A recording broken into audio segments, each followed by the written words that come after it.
সরকার বিরোধী আন্দোলনে টানা 2 রাত ধরে উত্তাল ইরান। রাজধানী তেহরান সহ বিভিন্ন শহরে বড় বিক্ষোভের খবর পাওয়া গেছে। তেহরানের একটি মসজিদে আগুন ধরিয়ে দেওয়া হয়েছে এবং বিক্ষোভকারীরা উড়িয়েছে 1979 সালের বিপ্লব পূর্ব সময়ের পতাকা।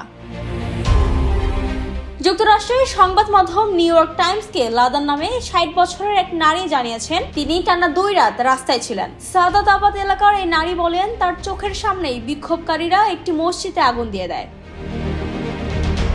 গত বৃহস্পতিবার রাতের মতো শুক্রবার রাতেও বিক্ষোভ ছড়িয়েছে মাসাদ, তাবরিজ, উরমিয়া, ইস্পাহান, কারাচ ও ইয়াজদে। বিবিসি ফার্সি প্রকাশিত ভিডিওতে দেখা গেছে বিক্ষোভকারীরা সরকার বিরোধী স্লোগানের পাশাপাশি খামেনির মৃত্যু কামনা করছেন এবং শাসন ফেরানোর দাবিও তুলছেন। অন্যদিকে রাষ্ট্রীয় টেলিভিশনে জনগণকে বিক্ষোভে না যাওয়ার আহ্বান জানানো হয়েছে। দৃঢ় বন্ধনের আস্থায় শক্তিশালী স্টিলের আরেকটি নাম জেডএসআরএম। ইন্টারনেট বিচ্ছিন্ন রাখলেও হাজার হাজার মানুষ রাস্তায় নেমেছেন।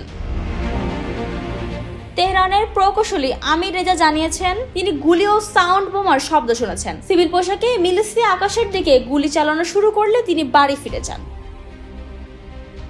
গত 28 ডিসেম্বর তেহরানের গ্র্যান্ড বাজার থেকে শুরু হওয়া শান্তিপূর্ণ আন্দোলন 13 দিনে এসে সহিংস রূপ নিয়েছে। টাইম ম্যাগাজিন দাবি করেছে গত বৃহস্পতিবার শুধু তেহরানেই 2 শতাধিক বিক্ষোভকারীকে গুলি করে হত্যা করা হয়েছে। বিক্ষোভ সহিংস হওয়ার জন্য যুক্তরাষ্ট্রকে দায়ী করেছে ইরান। নিরাপত্তা পরিষদে তারা বলেছে যুক্তরাষ্ট্রের উস্কানিতেই পরিস্থিতি ভয়াবহ হয়েছে। অন্যদিকে মার্কিন প্রেসিডেন্ট ডোনাল্ড ট্রাম্প হুঁশিয়ারি দিয়ে বলেছেন বিক্ষোভকারীদের হত্যা বন্ধ না হলে তারা ইরানের বিরুদ্ধে শক্তিশালী হামলা চালাবে।